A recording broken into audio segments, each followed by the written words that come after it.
My name is Sophia Ingram, and I'm 34 years old. Last summer, I walked into my parents' house in Desert Ridge, Phoenix, my heart pounding, ready to share two pieces of news I thought would finally make them proud. The dining room buzzed with chatter. My parents, my older brother, and my sister all seated with their usual smug expressions. I took a deep breath about to speak when my father's voice cut through like a blade. The room went silent. My mother smirked. My sister's lips curled into a mocking grin. Every eye was on me. In that moment, I could have fought back, shouted, demanded respect. Instead, I chose something else, a slow, deliberate smile that made their expressions falter. Without a word, I stood, picked up my purse, and walked out into the warm Arizona night. That night, I made one decision, simple but powerful enough to flip everything upside down. And none of them were prepared for what came next. What about you? If you were in my place, would you stay silent or fight back? Share your thoughts in the comments. I'd love to hear your story. Growing up in our family's house in Desert Ridge, Phoenix, I always felt like the odd one out. My older brother Steven was the golden child, a software engineer who could do no wrong. My older sister Cheryl was the princess, a real estate lawyer with a flashy office downtown. Then there was me, Sophia, the middle kid scraping by in their shadows. My parents, especially my dad James, never let me forget it. They'd gush over Steven's tech awards or Cheryl's latest property deal, but my work, organizing events, weddings, corporate galas, charity fundraisers, barely registered. "That's cute, Sophia," my mom Diane would say, her tone dripping with dismissal. "But when are you going to get a real job?" I'd bite my tongue, knowing they didn't see the late nights I pulled coordinating vendors or the clients who raved about my work. Despite their indifference, I'd carved out a solid career. By 34, I'd climbed to project manager at a top event planning firm in Phoenix. Last spring, my boss called me into her office grinning. "Sophia, you've been killing it," she said, handing me a promotion letter, senior project manager, with a raise that pushed my savings into six figures. I was thrilled, not just for the title, but for what it meant. I'd done this on my own. Then there was Evan, my fiancé, a history teacher who made me laugh like no one else. We'd gotten engaged a month before, picking out a simple ring that felt like us. I couldn't wait to tell my family, hoping foolishly, maybe that this time they'd see me. But hope came with a knot in my stomach. Family dinners at our Desert Ridge house were never just about food.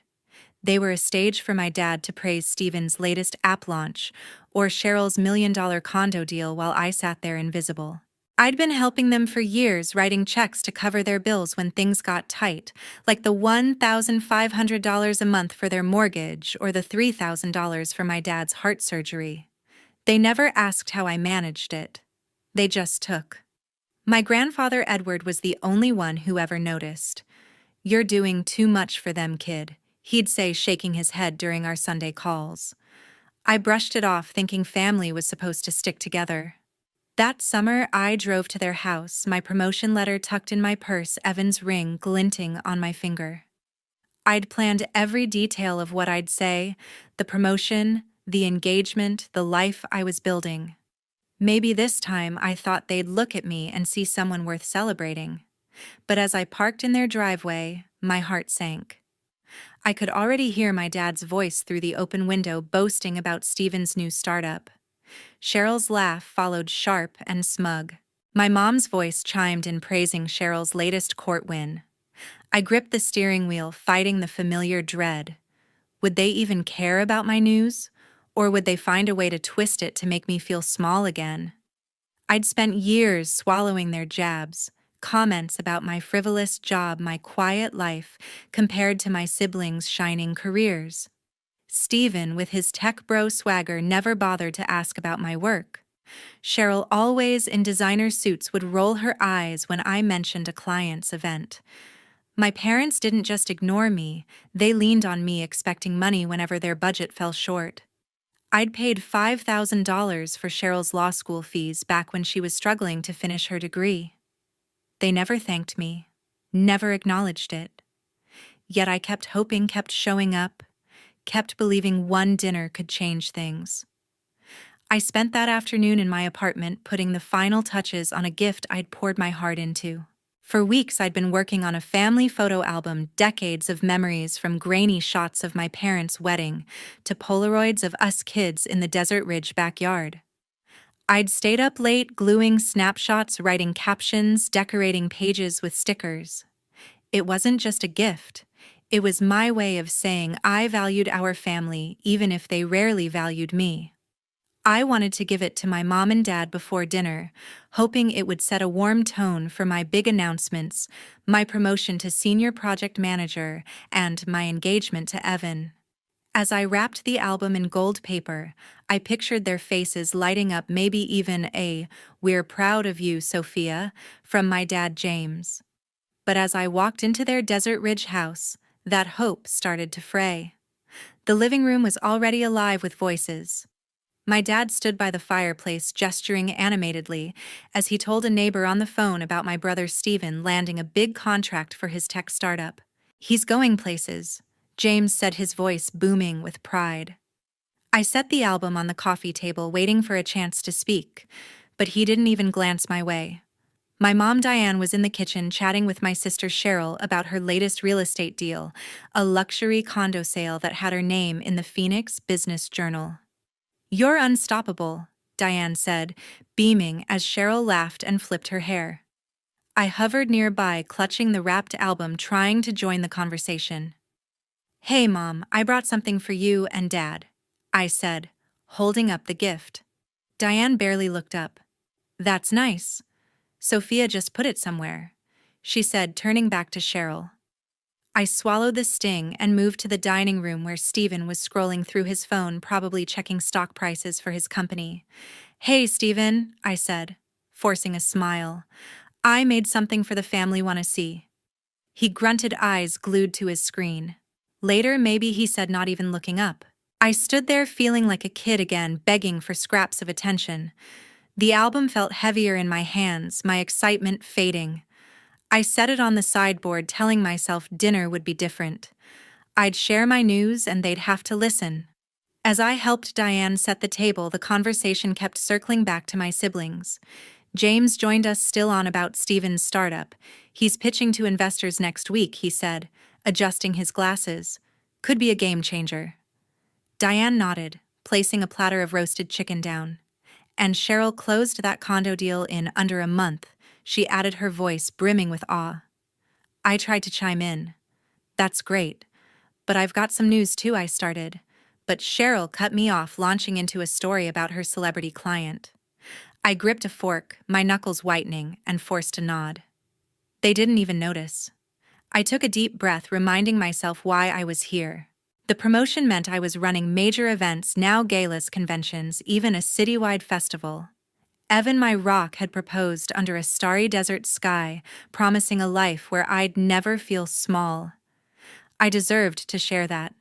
But as I watched my family, their voices overlapping with praise for Stephen's coding genius, and Cheryl's courtroom wins, doubt crept in. Would they care about my world? Or would they brush it off like they always did? The tension grew as we sat down for dinner. James carved the chicken, still talking about Stephen's latest app. Cheryl sipped her wine, smirking as Diane listed her recent accolades. I sat across from them, the album untouched on the sideboard, my news burning in my throat. I told myself to stay calm, to wait for the right moment. Maybe when I handed them the album, they'd see me differently. Maybe my promotion, my engagement would finally make them pause. Dinner was moments away, and I clung to that fragile hope. Dinner had just begun. I sat at the table, my pulse quickening as I prepared to share my news. The clink of forks and chatter filled the room, but I was ready. My promotion to senior project manager and my engagement to Evan were milestones I'd earned, and I wanted my family to know. I took a deep breath, fingers grazing the ring hidden under the table. "Everyone, I have something to tell you," I said, my voice cutting through the noise. Heads turned, James, my dad, mid-bite. Diane, my mom, holding a glass of wine. Cheryl, my sister, raising an eyebrow, Stephen, my brother, glancing up from his phone. For a moment, I had their attention and my heart lifted. I got promoted to senior project manager. I started, and Evan and I, our James, slammed his fork down the sound sharp enough to stop me cold. "You're the most useless child in this house, Sophia," he said, his voice dripping with scorn. "Planning parties. That's not a real job.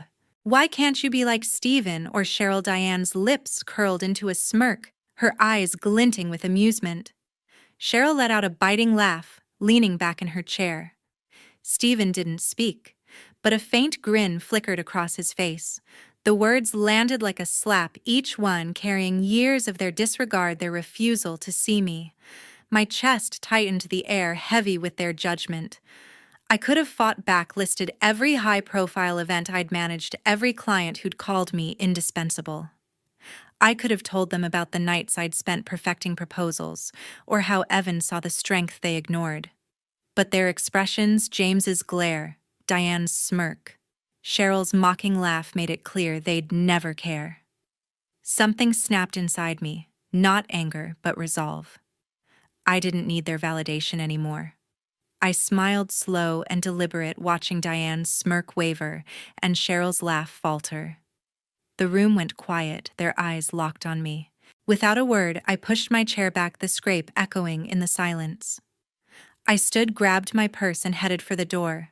"Sophia, where are you going?" James called, his voice edged with confusion. I didn't look back. The front door shut behind me, the sound final.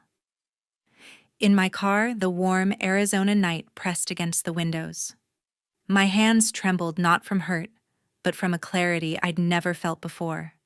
For years, I'd kept their lives afloat, $1,500 a month to save their house from foreclosure, money they'd taken without a single thank you. That ended now. I pulled out my phone, typed a message to James and Diane. "No more money. Good luck." My finger hit send without hesitation. Then I powered off my phone, the screen fading to black as I tossed it aside. They could deal with the consequences. As I drove away from Desert Ridge, my smile held. I wasn't escaping. I was choosing myself. Evan was waiting at home, ready to build a future where I was enough. The road ahead felt open, unburdened by their expectations. I'd carried them for too long, and now I was free. The night stretched on, and I was ready to move forward. The next morning, sunlight slipped through my curtains, pulling me from a restless night. I reached for my phone on the nightstand. The screen lit up, 42 missed calls from my mom spanning from 10 p.m. to 7 a.m. And in the middle of it all, one message from my dad stood out, "Please," sent at 3 a.m. My stomach twisted, not with guilt, but with a strange calm. They'd seen my message, the one I'd sent before leaving Desert Ridge. "No more money. Good luck." I didn't expect their panic, but I wasn't surprised either. I typed a quick reply to James. "Useless is busy." Then I paused, fingers hovering over the screen. They needed to know the truth. I opened our family group chat, James, Diane, Cheryl, Stephen, and started typing. "Since you think I'm useless," I wrote, "let's clear something up. For years, I've paid $1,500 a month to cover your mortgage. I paid $3,000 for Dad's heart surgery last year. And Cheryl, I covered $5,000 of your law school fees when you were struggling. You're welcome." I hit send, the words sharp and final. I didn't wait for a reply. I set my phone to do not disturb and got ready for the day, feeling lighter than I had in years.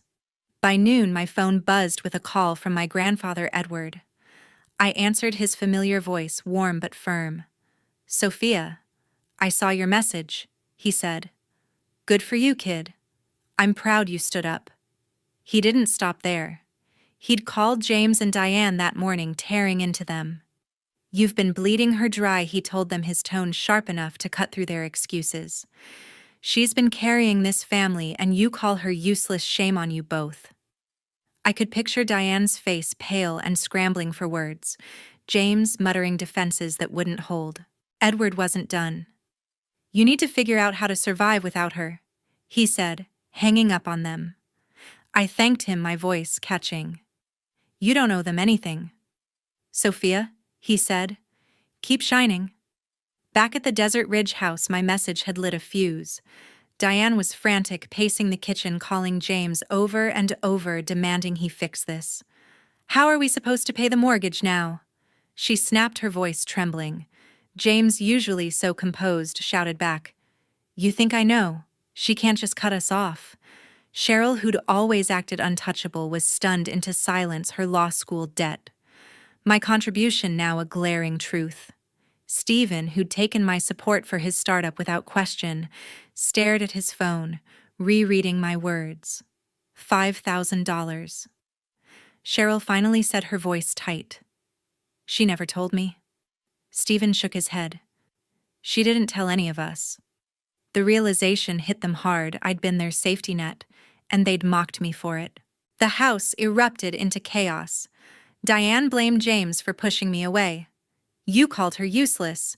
She yelled, her hands shaking as she clutched her phone. James fired back. "You laughed, Diane. Don't act innocent." Cheryl, usually quick to defend herself, snapped at Stephen. "You knew she was helping, didn't you?" Stephen denied it. His face flushed. "I thought it was a loan," he shouted. The truth I'd laid bare tore through their carefully built image of me as the family's failure. They weren't just shocked. They were humiliated, forced to face how much they'd relied on the daughter they'd dismissed. I didn't see their fight, but Edward filled me in later that day. "They're tearing each other apart," he said, a hint of satisfaction in his voice. I didn't gloat. I felt steady, grounded. My message wasn't just a statement, it was a line in the sand. I'd spent years propping them up, but I was done being invisible. As I sipped my coffee, I thought of Evan, of the life we were building. The family's chaos was theirs to handle now. The day was far from over, and their reckoning was just beginning. 3 weeks had passed. I was at my desk planning a corporate gala when my phone vibrated with a text from Evan. "You okay?" he asked, knowing I'd been dodging calls from Desert Ridge. I hadn't spoken to my family since the night I walked out, and I wasn't ready to. My boundaries were set, and I meant to keep them. Meanwhile, the consequences of my decision were hitting my family hard, unraveling their carefully curated lives in ways I'd only half expected. At their house, a certified letter arrived, stamped with bold red letters, "Final Notice of Foreclosure." My dad, James, ripped it open, his hands shaking as he read the bank's warning. Without my $1,500 a month, they'd missed 2 mortgage payments and the bank was done waiting. Diane, my mom, clutched the letter, her voice rising in panic. "We need to call Sophia," she said, dialing my number for the 100th time.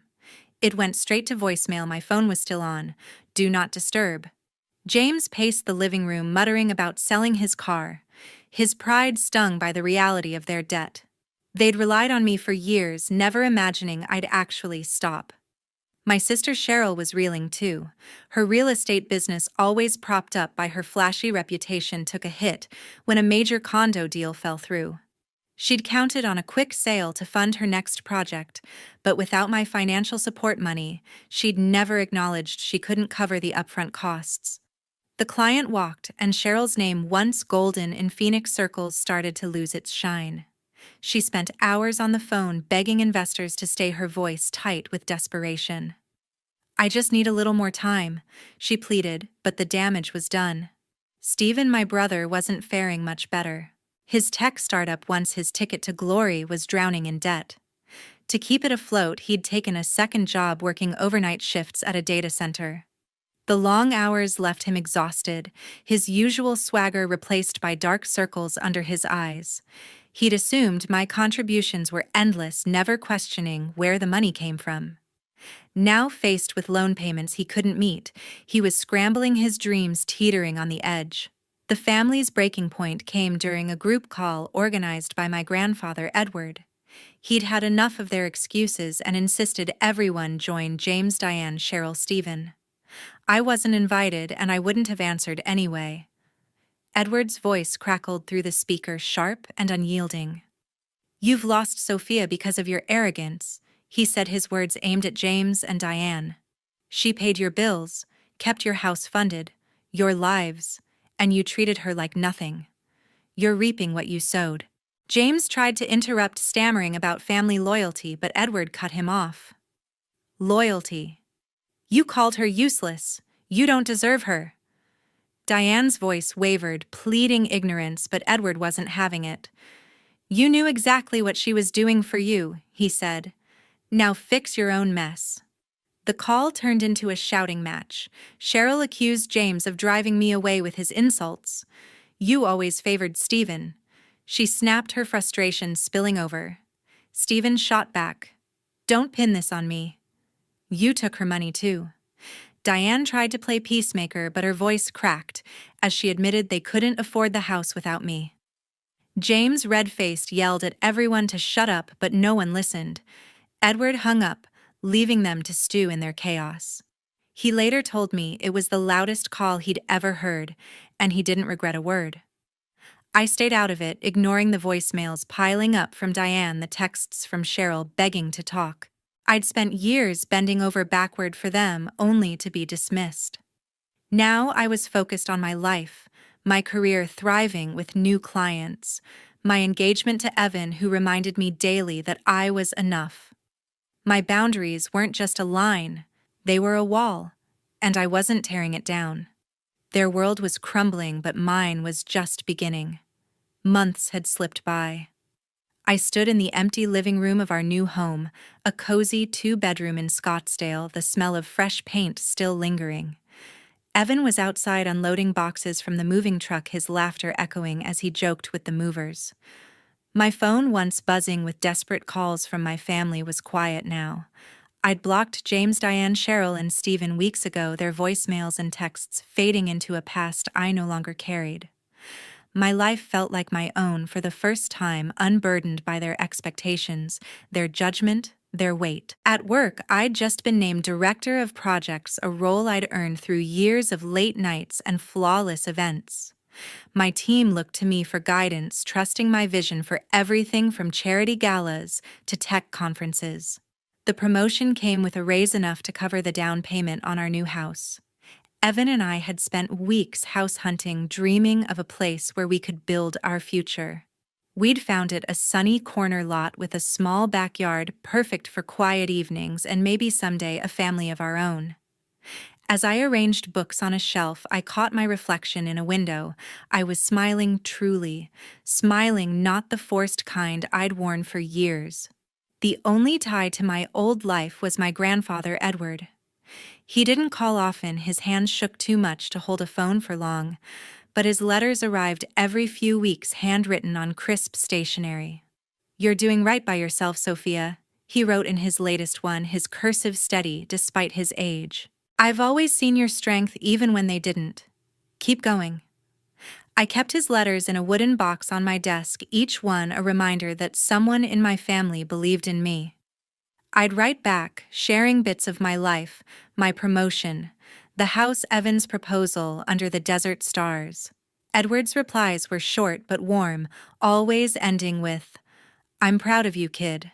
My family in Desert Ridge was a distant memory. I didn't know if they'd lost the house, if Cheryl had salvaged her business, or if Stephen was still burning out on night shifts. I didn't check, didn't ask.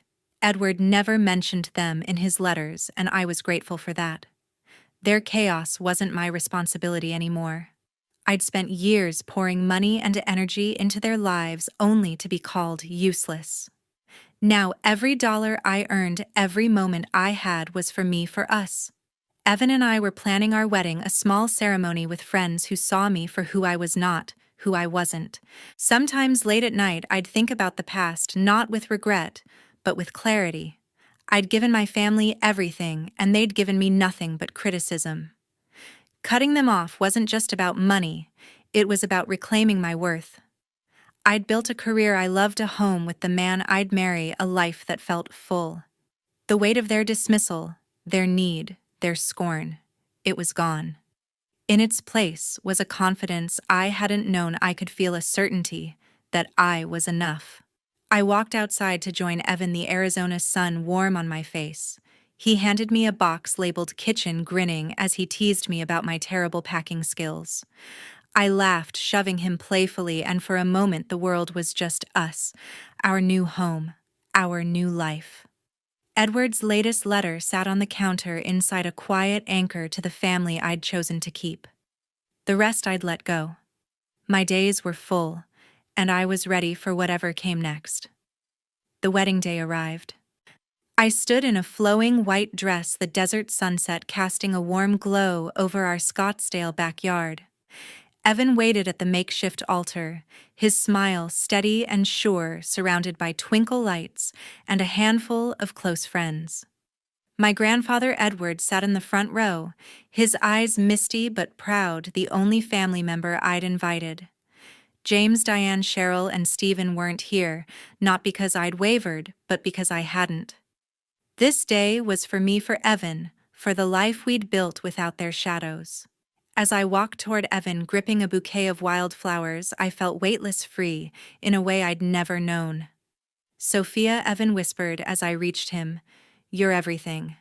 I squeezed his hand, my heart full. Edward clapped softly, his weathered hands trembling but strong in spirit. "You look beautiful, kid," he said, his voice carrying over the quiet hum of music. The ceremony was simple vows we'd written ourselves, promises of love and partnership, no trace of the past I'd left behind. Our friends cheered as we kissed the sound, bright and unburdened. For the first time, I wasn't proving anything to anyone. I was just living. Word reached me later through a mutual friend about my family's collapse. James and Diane had lost their Desert Ridge home, forced to downsize to a cramped apartment on the edge of Phoenix. The bank had foreclosed, their savings drained without my monthly contributions. Cheryl's real estate empire had crumbled, her name, once synonymous with success, now whispered in professional circles as a cautionary tale. She'd lost more clients, her confidence shattered by deals she couldn't fund. Stephen, buried under startup debt, was still grinding through night shifts, his dreams of tech stardom fading with every unpaid bill. I didn't feel triumph, only a quiet acknowledgement that their choices had led them here. I'd learned something they never would. Loving yourself means drawing a line. For years, I'd poured my energy, my money, my heart into a family that saw me as less. I'd paid their mortgage, their medical bills, their tuition, only to be mocked, dismissed, called useless. Walking away wasn't just about cutting ties, it was about choosing me. Setting boundaries didn't make me selfish, it made me whole. Every step I'd taken since my career soaring as a project director, my home with Evan, my peace, came from that choice. I wasn't running from them. I was running toward myself. Edward's presence at the wedding reminded me of what family could be: someone who saw my worth, who celebrated me without conditions. His letters, still arriving every few weeks, were my anchor, proof that love didn't have to hurt. As I danced with Evan under the stars, I felt a truth settle in my bones. Happiness comes when you stop begging for approval and start building a life that's yours. I want to leave you with this. If you've ever felt unseen, unvalued, or trapped by those who should lift you up, know that you can choose yourself. Say no. Walk away. Build a life that makes you proud. Share your story with me. How did you find your strength? What boundaries did you set to reclaim your life? Drop it in the comments, because your voice matters and I'm listening.